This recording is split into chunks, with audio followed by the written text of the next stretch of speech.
the record button and then we'll start. Welcome today to our discussion on the opportunity myth. I am Heather Brown. I work with Illinois State Board of Education through Illinois State University. Janine Shepard is my other co-host. She's going to go ahead and wave to y'all and say hello. But we want to get right to it. Today we have the luxury of having Mary Pittman here from TNTP to talk about their new report that just came out at the end of 2018, I believe, on the opportunity myth. So I don't want to take any of your time, Mary, so go ahead and get started. You can introduce yourself a little bit and then tell us what you're going to show us. Okay. Well, welcome everybody. I'm really excited to get to share this report with you. I do actually wish we had more time, and maybe we'll find a way to, there are various parts of the report that I think could involve a deep dive, and so maybe we can find a way to come back at some point. As mentioned, I worked for TNTP. It's an education nonprofit.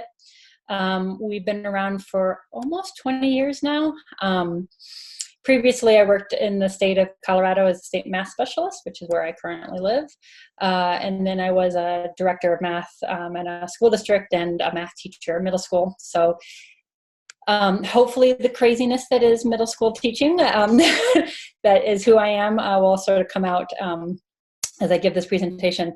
And as Heather said, it is gonna be more of a presentation format than I'm necessarily my comfort zone, because I tend to be more interactive.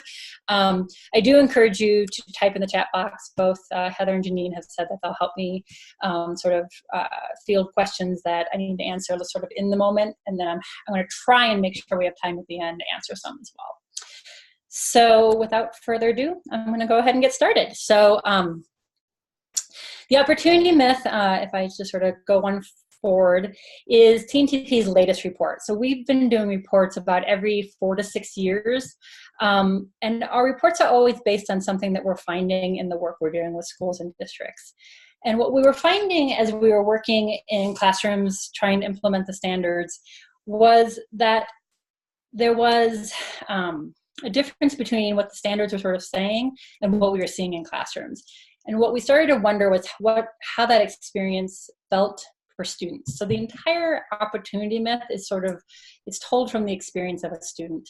And in fact, these are 5 students that I will introduce you to as we walk through it. So first, Isaac. Isaac is a 17-year-old. I think he's 19 now. He attended a small public high school. He wanted to be an RN, and what we found when we talked with Isaac was that he was consistently doing what was asked of him in school, and he assumed that if he did what was asked of him, he would be ready to pursue his dream as an RN. And that's what we sort of want to dive into and think about as he told us about what his career aspirations were. Long before we started the opportunity myth, we already knew this data. This probably isn't surprising. This is data that's been around for a while, that when our students leave us from high school into college, the rate of remedial courses is kind of scary high, is how I would put it. And it's even worse for our students of color, our African American and Hispanic students.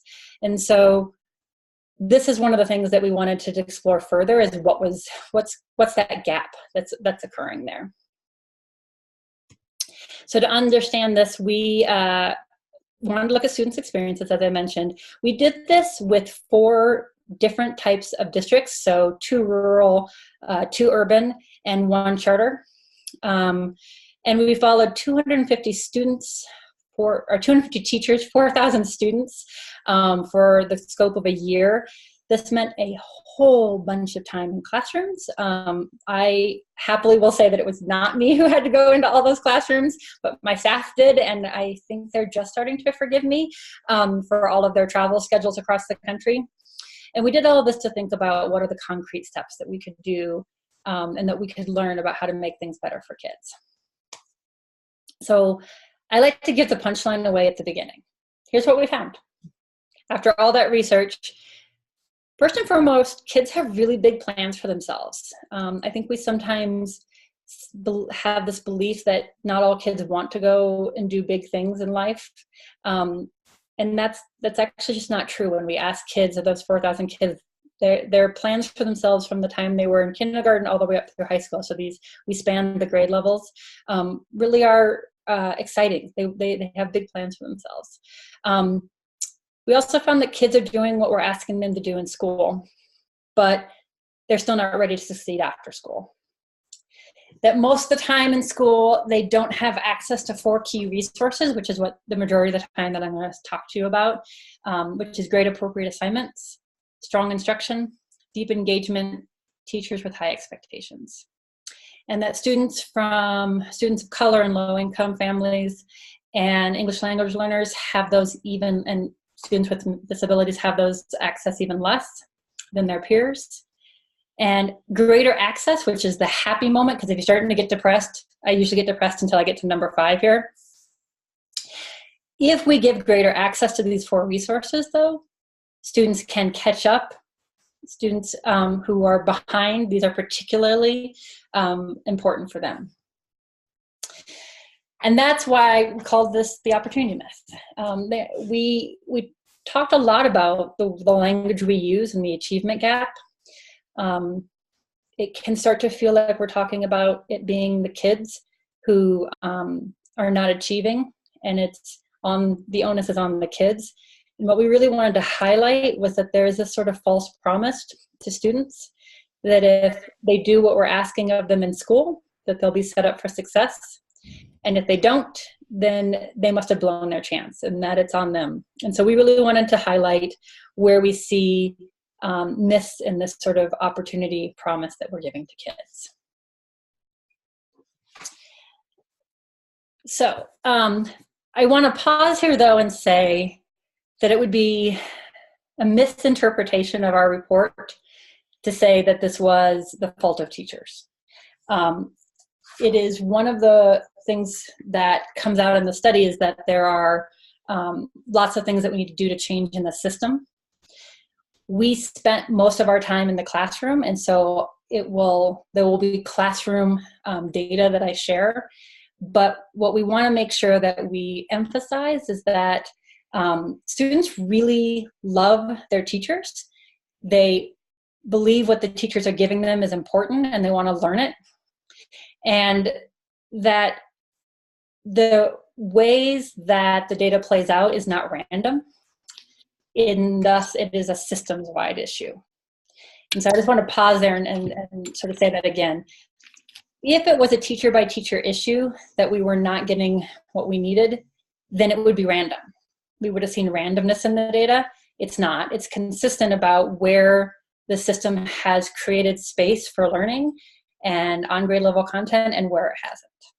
And so I know that a lot of the audience today is teachers, and I'm going to show you some things that we found that I think you can have an impact on, but I also want to highlight for you that we think that this is a larger issue, and I spend a lot of time talking to policymakers and district level decision makers to help them see the ways that what their policies are doing are impacting what kids are having opportunity for.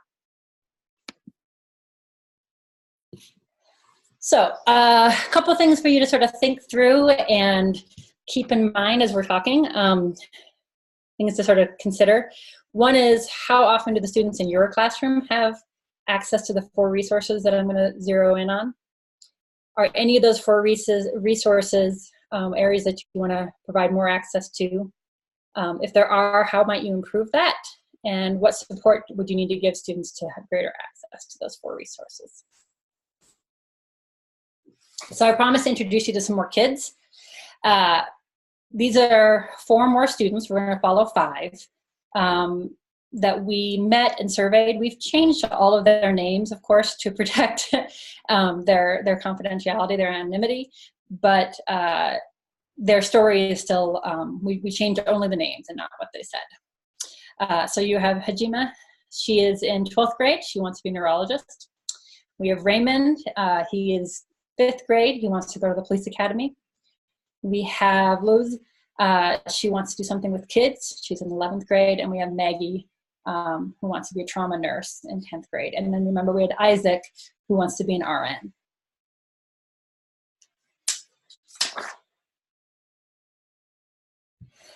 So almost all of the students that we surveyed intend to go to college and beyond. And that was consistent across every demographic group. No matter how we split up the data, it was consistent that over 90% of kids intend to go to college. I pause there for a second just because that is not actually always the message that we hear from other studies. And so it was one of the findings that actually surprised us the most. And I think it's something that we need to ask kids more often, and that's something that we are starting to do more in our work with schools and districts. It's also true that students expect that schools will set them up for success. I mentioned that, right? 88% of the time that we were in classrooms, students were working on the activities related to the class. Kids are really compliant. Now, you may not feel that at the end of a classroom today. Remember, as a middle school teacher, I will definitely say that I had days where I did not think the kids were compliant. But generally speaking, across our study from kindergarten through 12th grade, 88% of the time kids were on task. 71% of the time they were meeting the expectations of the assignments they were given. And 83 for English language arts, 78%, they were getting A, B's, and C's in math. And the reason that we include C's here, because often we might say, well, yeah, but only kids getting A's and B's are headed off to college. That's what it really means to meet expectations. We include C's because when we've actually talked to parents, and the, I think it's the National PTA has done some research, parents believe if a kid is achieving a C, that the kid is achieving what they need to be successful after high school and college, or after high school in order to go into college or careers. And so it was important for us to really report out what is the message we're giving to parents and students about their readiness for what's coming next. So this is one of the more stark statistics, I would say, from the study.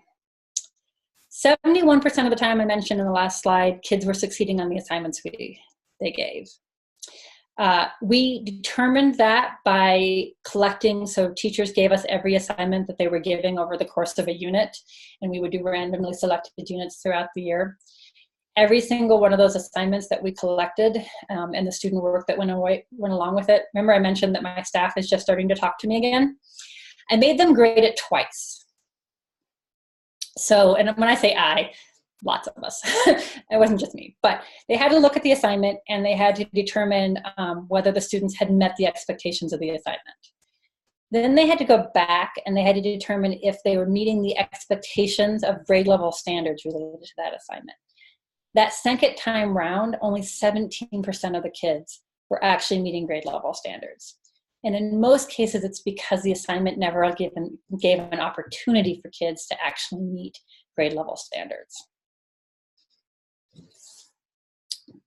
Key here, though, is it's not because they're not capable. When we found students given the chance to work on grade level work, they met the bar more than half the time. And that finding is what plays into much of what we are able to say with the positive. I said that there is a silver lining in here and a positive moment. Part of this is the positive silver lining, which is kids are capable of a lot more than we sometimes give them a chance to do. And when we give them a chance to do it, they rise to that bar. Unfortunately, it's a little, I take and I give in each one of these slides. So here's the not great part about this. And this is where I mean by it's not random. Because when we look at who gets a chance to do grade level work, overwhelmingly, so the left-hand side of this table shows that students of color have almost the same success rate as white students when they're given the chance to work on these assignments. But in 4 out of 10 classrooms, students of color never get that chance.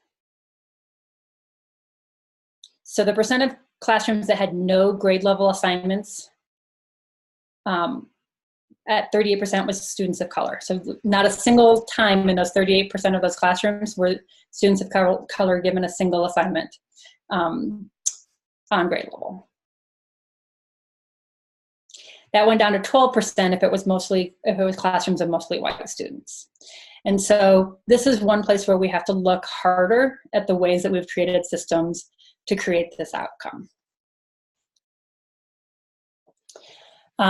So I mentioned that there were 4 key resources. These are the 4 key resources. And I just talked about the first one. Kids need consistent opportunities to work on grade appropriate assignments. They need strong instruction, where students do most of the thinking in the lesson. That's sort of how we defined it. They need deep engagement in what they're learning. And they need teachers who hold high expectations for them and believe they can actually meet those grade level standards. And those resources were not equitably distributed among the classrooms and the schools that we visited. In most classrooms, students spent far too much time on non-grade level assignments. 530 hours out of 720 were not on grade appropriate assignments.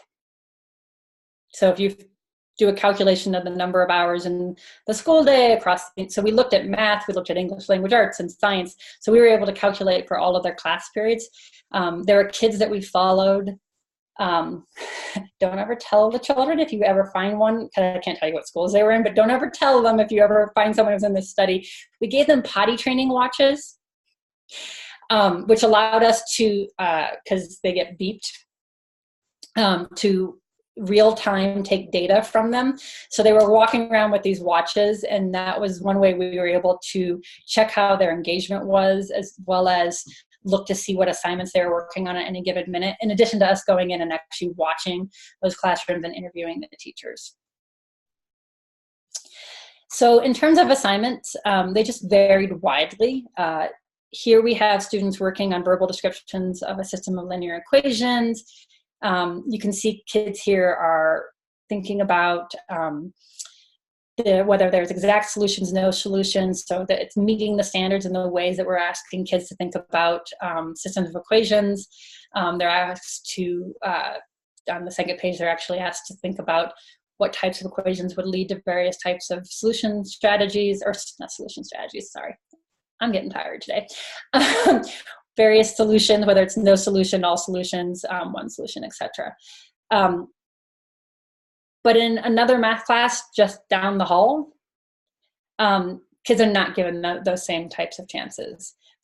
Kids are asked to factor, simply find the zeros. They're not asked to do what the standard is requiring within Illinois and other states, which is to be able to actually analyze and determine what is, why am I finding factors? What does that do for me? What's the graph here? Any of those kinds of things that are, not that these are written as equations, but being able to, actually that's a problem all on its own. But being able to really think through what the mathematics here is. And a lot of that is related to what materials are offered to various classrooms. And that was worrying for students like Hajima. Hajima is in 12th grade. Hajima, actually, to give you a little bit more information about her, she talked about saying she didn't want to feel like she was behind in her first day of college. She will be a first-generation college student. Her parents were immigrants to this country. And she will be the first of her siblings to also go to college. She was younger when she moved here, so she was able to learn English and felt more successful in that. She knew she wanted to be a trauma nurse, or no, neurologist, excuse me. She wanted to be a neurologist, so she decided to open enroll into the STEM-focused magnet within her district. When she arrived, she realized that the highest course she was going to be allowed to take was pre-calculus, because that particular school only offered pre-calculus. The schools down the street offered calculus and AP, and she could take AP stats. But she was excited to go somewhere that they said that they were going to focus on STEM and they were going to give her opportunities within the medical field. And now she's worried because her school, which is still part of the district and is one of the public schools, doesn't have the same offerings as the public school down the road. Even in classrooms where students did have grade appropriate assignments, though, their instruction was lacking. Students were doing the thinking in very few of those classrooms. So you have 900 core lessons represented here. Only 295 of them, that's the yellow, had grade level content, and of those, only 74 actually had the kids do the thinking in the classroom. And that was really frustrating to students like Raymond. Raymond is a kick. Raymond loves math. And I can't describe Raymond in any other way except to say that he just really enjoys math. He loves his math teacher. And yet, when we walked into math one day with Raymond, they were doing a warm-up of 5 problems, and 40 minutes later, they were still doing the warm-up with 5 problems. Raymond had put his head down on the desk. Interestingly enough, when we ask kids, they're really accurate sources of how things are going in the classroom, because we knew in the back of the room that this was sort of not getting kids to where they needed to go. I mean, they were still stuck on the warm-up. They hadn't gotten into their grade level content. And when asked, Raymond had disengaged from that classroom and was no longer paying attention to what was going on. Certainly that was one day and one moment, but that's why we collected data from the entire year and we really wanted to give a wider picture. And that was true across the year for Raymond and many of our students. Was a teacher-directed lesson in which there was limited space for Raymond and his friends to really start to make sense of the mathematics and do those kinds of conversations. As a result, students often viewed their experiences as not particularly engaging or worthwhile. And that, of course, goes down across the grade levels. These were the potty watches I mentioned, the potty training watches that we were assessing them. We would ask them questions about being engaging and worthwhile. You see, we started at grade level 3 here instead of the K2. We do have data from K2, but it's not as accurate because we couldn't coordinate as easily with the K2 kids in the minute. And so it's delayed responses, and so it's slightly less accurate than the students we could ask in real time. And that's unfair to students like Isaac. He talked about how dry his classes were and not sure that they were going to set him up for work in the long term. Most students were in classrooms with teachers that didn't hold high expectations for them. This was an interesting finding for us because when we asked teachers across the organizations, did they agree with the academic standards in their state? The answer was yes, they were the right standards. And then we asked them whether or not they believed their students were capable of meeting those standards, and we suddenly lost half the teachers. We have not done this, but I believe that if we ask that of policymakers and folks across the system, that data would represent folks across the system. That is not a teacher specific. I mean, that is the data we have on this. And I mentioned that we had data from that classroom because that's where we were focused. But the system is creating some of this. And so we have to change the system in many ways. Because if students know that we don't believe in them, and they do, that was one of the things that came out in the study, that makes a huge difference as to whether or not they are, they have a belief in themselves and being able to meet those standards. And that mattered to students like Luz.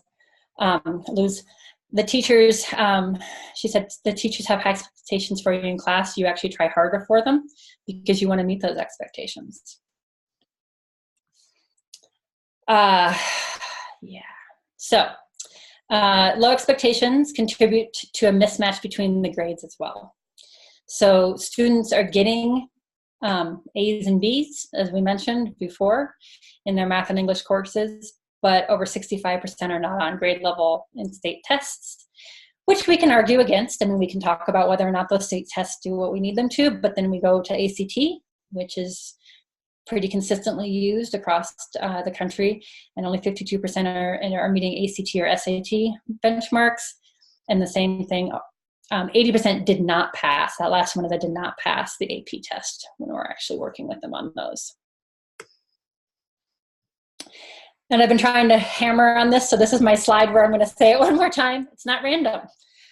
White students and those from higher income families have more access to these 4 resources. Students of color and students from low-income backgrounds were 25% less likely to receive grade-appropriate assignments, and they also received less than half the amount of high-quality lessons. Even if we controlled for prior achievement, so this is the number one question I usually get. Okay, but Mary, maybe it's just that some kids got put into classes that they're ready for those grade level assignments. And what we did was control for that, actually. And what we found was that students, regardless of prior achievement, when given these 4 resources, did better. And flip side, when we controlled for prior achievement, low-income students still had less opportunities for it. So let's say a student has had strong prior achievement, but if they're from a low-income background, they have had less chance at being able to have access to these 4 resources. That concerns students like Maggie. They know when things are not, like when things are inequitable. She talked about feeling like not everybody's been given the same chance. And she thinks it really matters in the way that they're going to set her up for success.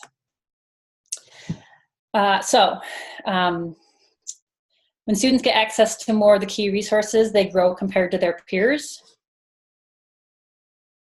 So students of color who had more access to grade-appropriate assignments is what the first one shows, grew substantially more than those who were not given grade-appropriate assignments. And students who started the year behind grew even more. So if we are controlling for various things, we can see the achievement gap doesn't have to be inevitable. That line of the state average can show that we can get above that in 3 to 4 years by actually giving grade level appropriate assignments to kids.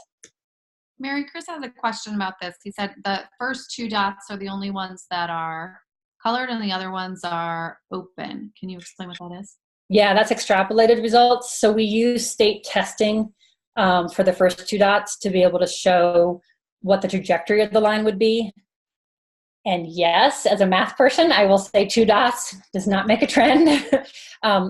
I highly recommend reading the technical report for how the data was analyzed on this one. I'm not going to try and replicate. I like stats. It's probably not the one that I'm going to right now try and dive in deep, but I do recommend as a technical appendix. And we'd love any questions on that, so you're welcome to email me. My email will be on the end to talk more about how that was, how the extrapolation was calculated. Does that sort of answer? Yeah, Chris was asking a question. Chris is the director of math at CPS. Yeah. But I do think that the data that we do have, you can definitely see improvement. So I think we have things to go on to start with. But it would be interesting to see if there could be longitudinal data in the future. Yeah. We would like, that's one of the things that we've talked about collecting, and we actually encourage, we're happy to share as much as we're allowed to share our data so that others can go and do more research, because we feel like we just scratched the surface of what can be done with some of this research. So that was, hold on one second. I feel like I got myself off a little bit here. That was Maggie. Yeah, here we go. So the 4 resources do make a difference when we get greater access to them, as I mentioned before. So that was one way to look at it, was how much over, so like this extrapolated across years. This is more specifically within 1 year. And so this is data we actually can not, this isn't extrapolated data, this is actually data within the year. What we found was that for the 4 resources, when students were given better assignments, a couple months of growth extra, stronger instruction, not quite a full month, engagement 2.5, higher expectations. I'm not going to show you the next slide. I want everybody to make a guess. This is for just all the students across our entire research, because I've been talking for a bit and I'm going to take a deep breath. In the chat box, make a guess. Which of these 4 resources was most vital for kids who were behind? So if they started the year behind, what's going to give them the most growth? better assignments, stronger instruction, engagement, or higher expectations?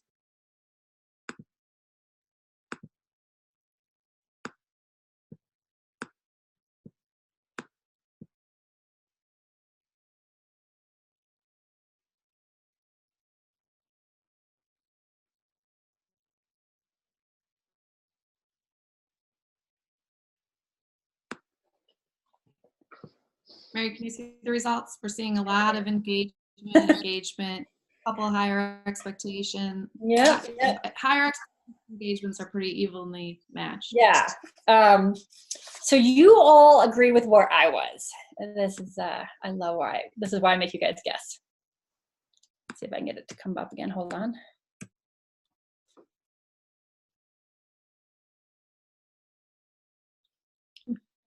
Not what I thought was going to happen either. I have hypothesis on the engagement one, but higher expectations was huge. For kids that started the year below grade level, it made a difference that their teachers believed that they actually could do better than what they'd been doing, more than anything else. Followed closely, though, by better assignments, which means this meant that in those classes where kids were performing below grade level, when they were given access to better assignments, it made a huge difference. When they were given access to instruction that required them to do the thinking, it made a huge difference.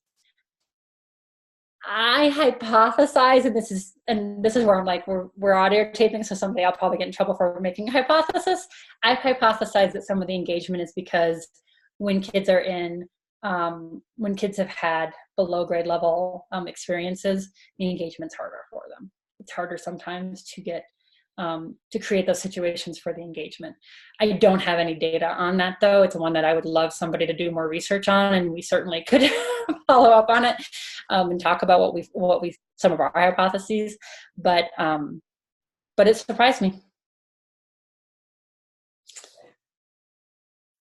So what would it take to make the opportunities more than just a myth, so that we actually are setting kids up for the success afterwards? We believe that there are 4 things that we need to, there are some things that we found that were some pretty positive things that we want to highlight. First, in schools, that there was a consistent focus on a small set of academic priorities and had a high bar. Like when the school, remember I said it's not random, it's not, that was huge. And when there's a high level of support for teachers in order to reach that bar. So it wasn't just simply like, go out, teachers, and do your best, and we know we want all of our kids to succeed. When they actually did, when schools were designed to set up to do that work and support teachers, it made a huge difference. In addition, in classrooms where the assignments and instructional practices reflected high expectations for students, that made a difference. We would argue that that occurs when the system is designed for it. When we are left with textbooks that are 20 years old and have to go find things off of Pinterest, we're not going to get assignments that reflect the academic standards. We also found classrooms with respectful environments that students were enjoying the learning. Again, that happens not by accident. Certainly, there are thousands upon thousands of amazing teachers out there that do this work, but it's a lot easier when the entire school is designed to create that atmosphere. And that teachers who believe that students could be successful with rigorous standards, again, you can see that that's directly related to, are they given the support to be able to help students reach those standards?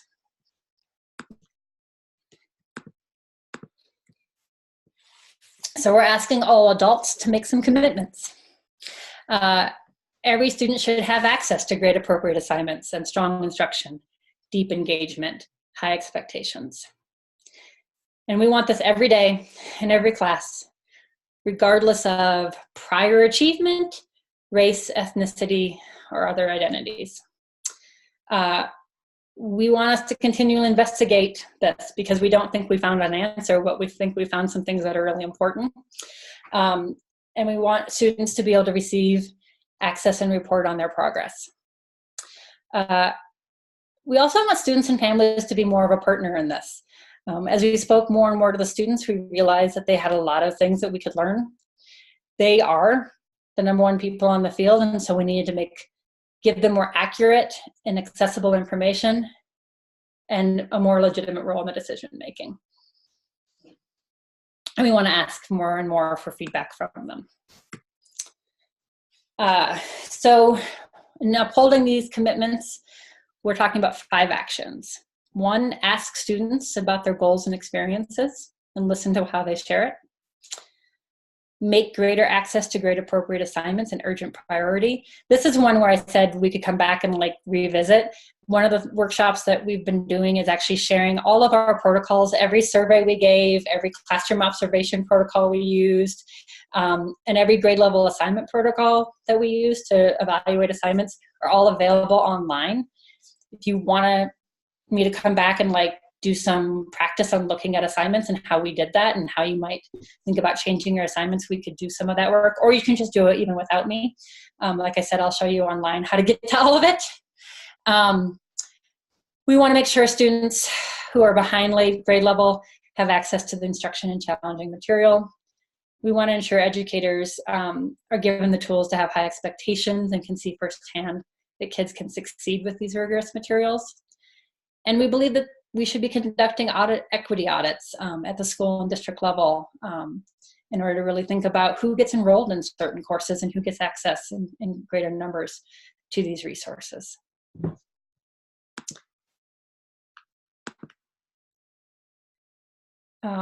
So I asked you to think about some reflection questions when we started. How often do your kids have access to those 4 key resources of assignments, engagement, high expectations, and instruction? Are there any that you want to change or improve? And how might you go about doing some of those things?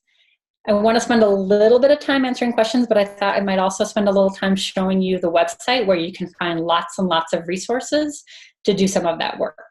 I'm pretty sure, yeah. So does that work for everybody? Heather, does that? Yeah, that would be great. If people have questions, go ahead and feel free to yourself. Or if you feel more comfortable typing it in, you can also type it in the chat window and I'll try to read through it for you. But Mary, I think going to the website is definitely, there's so many things to click on there. It would be useful. All right, so I'm going to share my screen. So I'm going to share how I would just go from ground zero just so you can find everything. So if I just type in the opportunity myth, the first one is usually the TNTP link. So when you click on the opportunity myth, you can, they'll give you a little bit of an overview. Remember I mentioned the technical appendix? This is where you can find the technical appendix. If you're someone who really wants to dive into how we did the analysis, feel free. I was a technical advisor, and I will say that at times it was a wonderful conversation among some math folks across the country about some of the research and how we were going about it. You can get a full version of the report if you want a hard copy, and then there's also an executive summary. If you have administrators, friends, colleagues, teachers who won't read a whole report, the exec summary is a nice way to get them introduced to it and get them excited about it. You also can launch the full report, and I actually love the online version. And the reason that I love the online version is as you walk through it, you're going to see some of the parts that I gave in the presentation. And it also has like mini survey questions. So like when I asked you the question about which one do you predict will be more important for kids who are behind, it'll ask you those kinds of questions as you go through to sort of keep you engaged. So those of you who practice close reading skills in your math classroom, similar kinds of ideas. So like this one, you just read a bunch. Does this sound like your school experience? And then if you keep going and down, they'll ask you some more questions.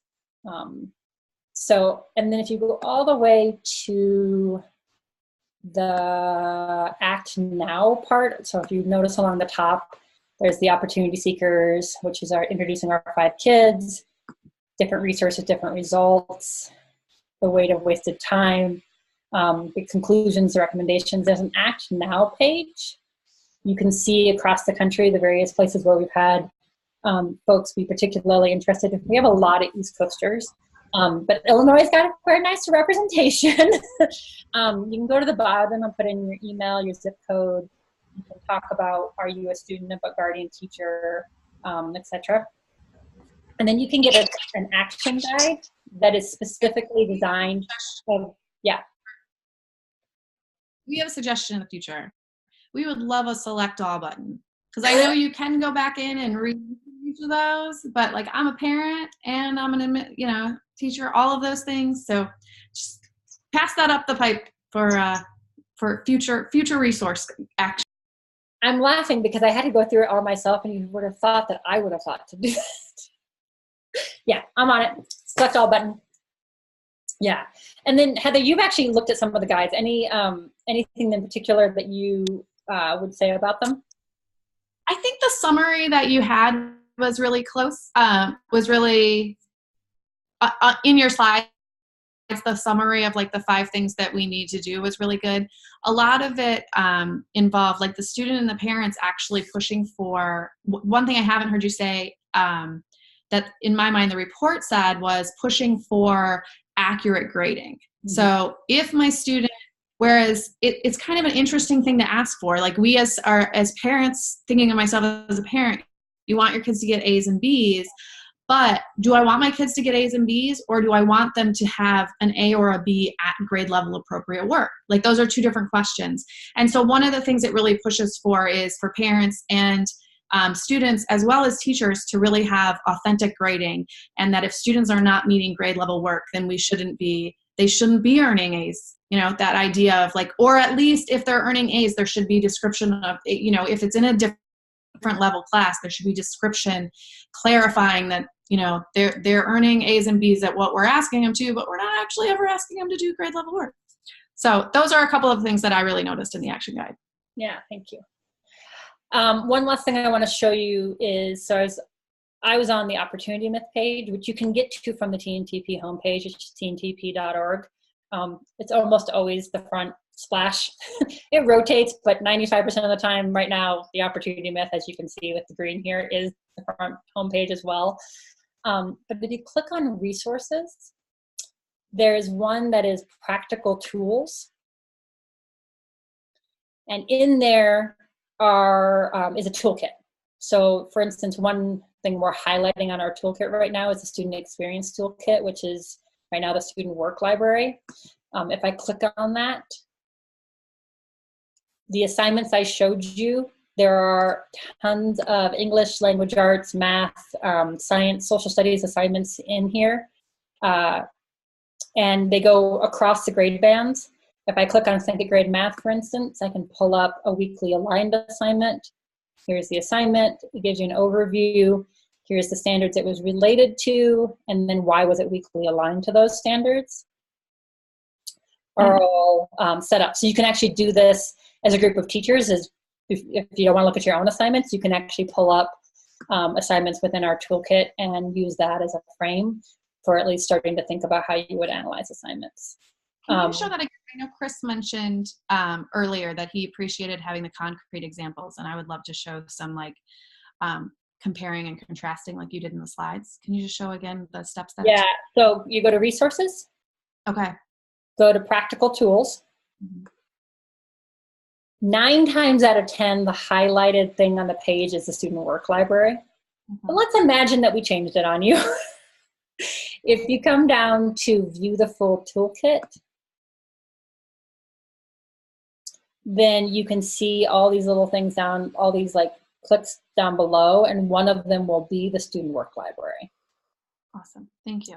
The other way to get it though is I want resources about.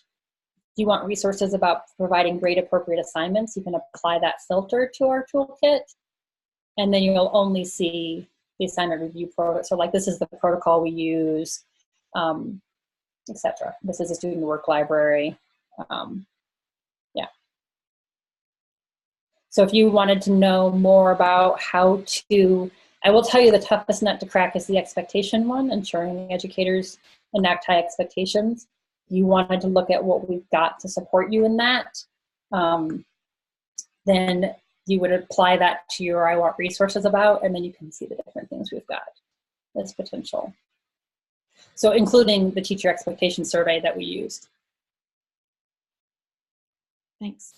Yeah. And for those of you that are watching the chat, Chris did the direct link to it if you want to do it, but it's nice to know kind of how to navigate through it as well, right? What else can I answer? What other things? I went really fast. I feel like I was shaking and talking really fast through all of it. Sorry. Does anybody have questions for Mary? I mean, I think it's a lot to think about. I know I'm not currently in the classroom, but I know it makes you think.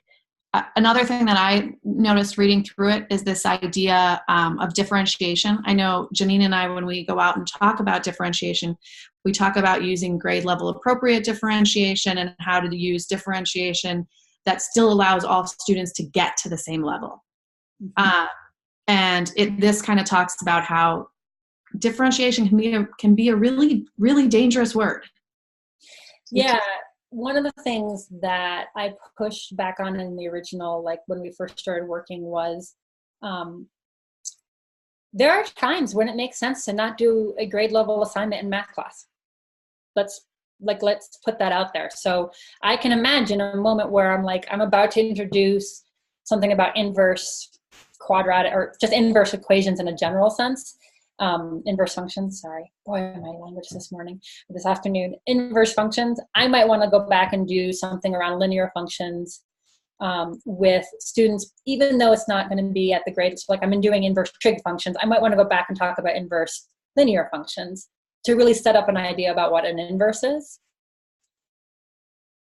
That's not a bad thing. What was problematic for us was when we went in classrooms, we visited these classrooms for the entire year, and we watched them, and we collected assignments, not in a not a one-off shoot. We went, give us the whole unit's worth of assignments, and we did that several times throughout the year.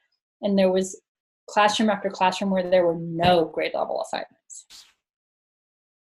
So they never got the opportunity to do something that was on the grade level of their standards.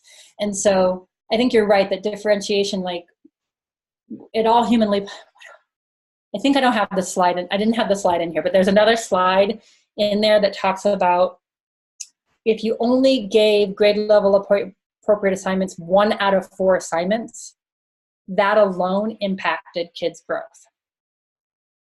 That's crazy. Just 1 out of 4. If you just made sure that at least once or twice a week, the assignment the kids were actually working on would allow them an opportunity to meet the grade level standard, we would already increase the growth for kids. Right. Well, and like you said, the statistic that 38% of students of color, or students that are in classrooms that are mostly students of color, have 0. I mean, that to me is mind-boggling that you have 0%. Mm-hmm. Alfreda just asked the question. She says she wants to share this with her administrators and other teachers. Are you willing to share your email for follow-up, or would you like people to contact me, and if I can answer the questions, I can answer them. And we'll get to yes, you are. So I think I probably don't have my email here. Hold on. Let me type it into the chat box.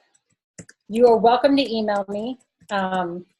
I might, just so you know, if I don't get back to you, you might see someone else with a TNTP email who gets back to you. I'm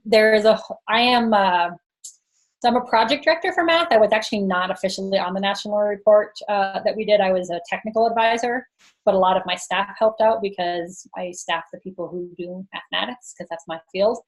And so there's sort of a larger group of people who are probably even better at talking about it than I am. And so sometimes I will pass you along, not because I don't love and adore you all, but because there'll be probably someone who can answer it better than I can.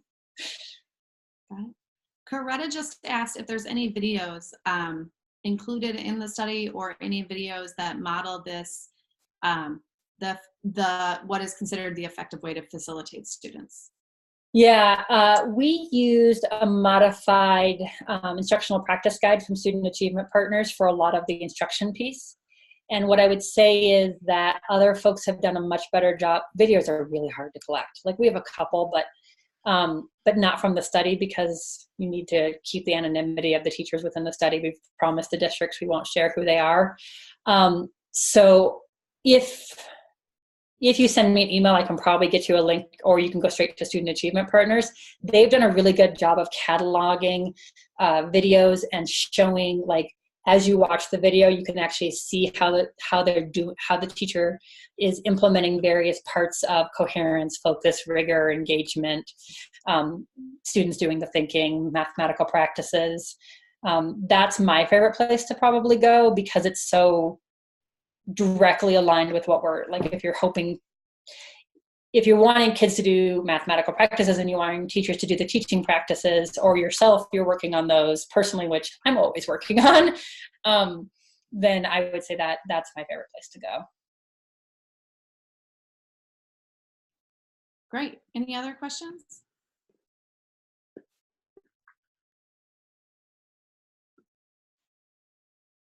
How many of you are going to go back and read the report? It's like 70 pages. It's great. Janine, you want to just say what you just posted there? Yes, I just posted the link to the Student Achievement Partners videos that Mary was speaking of. And after our chat window will disappear, the forum on our website will still exist. So Janine and I will take some time, probably today or tomorrow, and copy over those links into the forum so that they are still there. I also, just for those of you who joined later, copied the links that I shared early on. So the forum, it has the link to the forum, and has a link to our listserv, to our Facebook, our Twitter, and then most importantly, before you leave today, as some people are starting to like dive off, if I'm sure you have other things to do, please, please, please do the post survey. We'd love to know what you plan to do with this information that you take back. It also helps us continue to offer these discussions that IO MathCom is having feedback from you. I am just now going back through some of the comments. Do you mind if I address one that I saw in here? So there was Coretta. Is she still on? Yeah. You mentioned the idea of the walkthrough observations and evaluation purposes. Definitely something that we think a lot about and have been trying to work. When we go into districts, we actually are trying to get administrators to reframe what they're looking for. That instructional practice guide is a great way to help reframe what some of the walkthrough observations can really look like and be searching for, and does have a nice research base behind it as to how we know kids can learn. So I don't know if that helps at all, but that is something that we agree with, that if they're looking for the check, my memory when I was a teacher, which has been a couple years, my administrator would come in with the Madeline Hunter checklist. And if I didn't follow a Madeline Hunter, which I finally just sent him an article that said Madeline Hunter on Madeline Hunter, because even Madeline Hunter said that there were some issues with the way it was being used. I think that that's really the issue, is the way things get used. And so I do appreciate that comment, because we need to change sort of that frame of what it is we're hoping to see in classrooms. I think my theme really is who's doing the thinking. Yeah, we have a lot of upcoming materials being developed and professional learning opportunities that are geared towards that too, where we're ensuring that the students are the ones that are doing the thinking and not the teacher, and that we're not over scaffolding our lessons and our assignments, to really have that critical eye as we plan and as we put materials in front of our kids. Thanks everybody for spending an hour with me. Yeah, thanks everyone for coming. Hopefully, I do want to just give one quick advertisement before people log off. In 2 weeks, we are going to have Joni Funderburg, who is also from Colorado and a good friend of Mary Pittman's. He is going to be talking about Shift the Lift, and it specifically kind of goes hand in hand with this. Part of their discussion was based on this information that they got from here. And she's from illustrative mathematics, and shift the lift is this idea of how exactly we want to get students to be doing more of the thinking. Instead of the teacher doing the thinking, getting the students to do more of the thinking. So please, if you want to kind of start thinking about practical, this was giving us information, kind of giving us the why and a little bit of the how. But next week, or not next week, in 2 weeks from today, we're really going to dive into that, how it looks in your classroom, what it actually means to shift the lift. So please consider joining that one. And thanks, everyone. Everybody have a great Thursday and rest of your week and weekend. Thank you. And thanks, Mary.